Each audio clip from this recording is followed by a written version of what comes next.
Anishinaabe indiaanlased kutsuvad Marssi siis punaseks maaks, tänu sellele, et ta on siis taevas selline punakas täht, et kui väga hästi ta silmaga näha ka, et soovitan seda teha. Kui siis Marss on öösel näha, siis minge vaatama, otsige see Marss sealt taevast üles, siis te näete ka teda sellise punaka tähena. Ja siis sellest ma rääkisin seal Saturni videos ka, et siis ütleme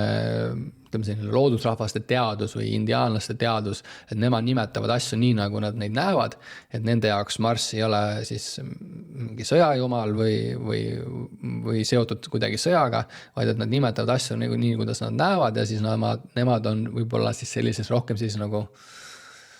visuaalses, reaalses suhtes ja nimed tulevad just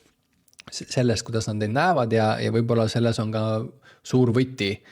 nimetada siis neid planeete just selle järgi, kuidas me neid näeme, mitte siis võib-olla omistada neile selliseid